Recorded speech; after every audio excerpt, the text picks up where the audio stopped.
دور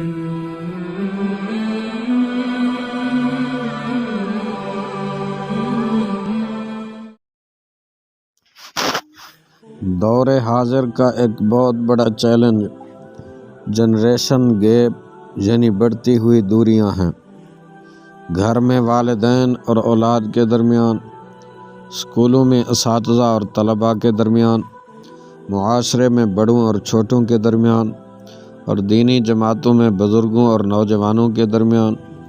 ان دوریوں کو قربتوں میں بدلنا ضروری ہے، ورنہ ہمارے خواب چکنا چور ہو جائیں گے اور رفتار کا فرق سمتوں اور منزلوں کا فرق بن جائے گا، اور یہ وہ نقصان ہوگا جس کی ذمہ داری سب پر عائد ہوگی۔ قرآن مجید میں بڑوں کی چھوٹوں سے دوستی اور قربت کے بڑے زبردست مناظر ہیں۔ ہر منظر میں ان بڑوں کے لیے بڑا سبق ہے جو اپنے چھوٹوں سے دور ہو گئے، اتنا دور کہ ان کو اس کی خبر نہیں ہے کہ ان کے چھوٹے کس سمت میں سفر کر رہے ہیں، کن مشاغل میں بسر کر رہے ہیں اور کیا خواب دیکھتے ہیں۔ ایک منظر خانہ کعبہ کی تعمیر کا ہے، جس میں ایک بوڑھا باپ ابراہیم اور ایک جوان بیٹا اسماعیل مل کر دیواریں اٹھا رہے ہیں۔ دونوں میں فکری اور قلبی ہم آہنگی اتنی ہے کہ ایک ہی تمنا، ایک ہی خواب اور لفظ بلفظ ایک ہی دعائیں۔ دوسرے منظر میں انصاف کی عدالت قائم ہے، اور عدل و انصاف قائم کرنے کا سچا جذبہ لے کر ایک ادھیڑ عمر باپ داؤد اور ایک جوان بیٹا سلیمان سر جوڑے بیٹھے ہیں۔ صحیح رائے تک بیٹا پہنچ جاتا ہے اور باپ اس کی بات کو خوش دلی سے قبول کر لیتا ہے، کیونکہ دونوں کا آپس میں مقابلہ نہیں تھا، بلکہ دونوں مل کر حق تک رسائی کے لیے کوشش کر رہے تھے۔ اپنی ذہانت کا سکہ نہیں جمانا تھا، بلکہ منصفانہ فیصلے تک پہنچنا تھا۔ ہدف اکیلے جیتنا نہیں تھا، بلکہ مل کر جیتنا تھا۔ ایک تیسرے منظر میں بیٹا یوسف خواب دیکھتا ہے اور سب سے پہلے اپنے ابا حضور کے ساتھ شیئر کرتا ہے۔ ابا حضور خواب کو غور سے سنتے ہیں اور خواب کی عملی تعبیر کے سلسلے میں فکر مند ہو جاتے ہیں۔ ایک چوتھے منظر میں باپ ابراہیم خواب دیکھتا ہے کہ وہ اپنے بیٹے اسماعیل کو ذبح کر رہا ہے۔ باپ اپنا خواب بلا جھجک اپنے بیٹے کو سناتا ہے، اور بیٹا اس خواب کی تعبیر کی خاطر اپنی گردن پیش کر دیتا ہے۔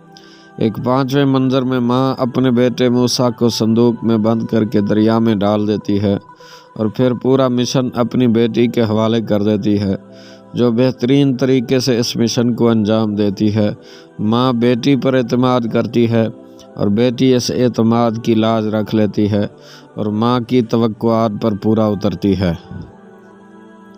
لازم ہے کہ بڑوں اور چھوٹوں کے درمیان اتنا گہرا رشتہ ہو کہ بڑے چھوٹوں کے ساتھ مل کر خانہ کعبہ کی تعمیر جیسے بڑے بڑے کام انجام دیں، بڑے چھوٹوں کے ساتھ مل کر گھمبیر ترین مسائل کے حل تلاش کریں، بڑے اپنے خوابوں میں چھوٹوں کو شریک کریں، اور چھوٹے اپنے خواب بڑوں کو بغیر جھجک بتا سکیں۔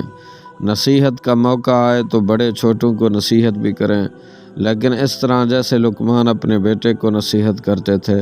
سمجھداری، حکمت، محبت اور پیار بھری نصیحتیں، کہ کوئی نصیحت بار خاطر نہ ہو۔ چھوٹے بھی موقع آنے پر بڑوں کو ضرور نصیحت کریں، لیکن احترام کو ملحوظ رکھتے ہوئے، جس طرح بیٹے ابراہیم نے اپنے باپ کو نصیحت کی تھی، احترام اور خیر خواہی کا پیکر بن کر۔ میرے پاس کتنے ہی کروڑ پتی لوگ اپنے جوان بچوں کے بگڑے ہوئے کیس لے کے آئے، مجھے ان کی اس زندگی پر رونا آیا جو انہوں نے بچوں سے دور دولت کمانے کی دھن میں گزار دی۔ وہ بچوں کے لیے دولت تو کماتے رہے، مگر خود بچوں کو کھوتے رہے۔ دولت بچوں کے ہاتھ لگی اور بچے شیطان کے ہاتھ لگے۔ ان بیچاروں کے ہاتھ کچھ نہیں آیا سوائے خالی لرزتے ہاتھ اور حسرت زدہ ٹوٹے دل کے۔ ان سب کے برے حال کی ایک بڑی وجہ تھی بچوں سے دوری۔ میری مراد جگہ کی دوری نہیں ہے کہ کتنے ہی لوگ ہیں جو گھر میں رہ کر دور ہوتے ہیں، اور کتنے ہی لوگ ہزاروں میل دور رہ کر بھی قریب ہوتے ہیں۔ اکثر بڑوں کو گلہ کرتے ہوئے دیکھا گیا کہ چھوٹے ان کی پسند کا خیال نہیں کرتے۔ وہ رشتہ بھی اپنی پسند کا، پیشہ بھی اپنی پسند کا، لائف سٹائل بھی اپنی پسند کا چاہتے ہیں۔ میں چھوٹوں سے تو یہی کہوں گا کہ بڑوں کی پسند کا احترام تم کو ممکنہ حد تک کرنا چاہیے۔ ساتھ ہی بڑوں سے بھی ادب سے کہوں گا کہ وقت آنے پر اپنی پسند کو ان پر زبردستی تھوپنے کی اور نہیں ماننے پر ناراض ہو جانے کی بجائے آپ بچپن سے ہی پسند کے وہ اعلیٰ معیارات ان کی شخصیت میں بسا دیجیے کہ تا حیات وہ ان اعلیٰ معیارات کو رہنما بنائیں اور آپ کو کسی کشمکش کی ضرورت ہی نہ پڑے۔ اور یہ تبھی ہو سکے گا جب آپ چھوٹوں کے ہمدرد، ہمراز اور زندگی کے ہم سفر بلکہ خوابوں کے ہم نظر بن جائیں گے۔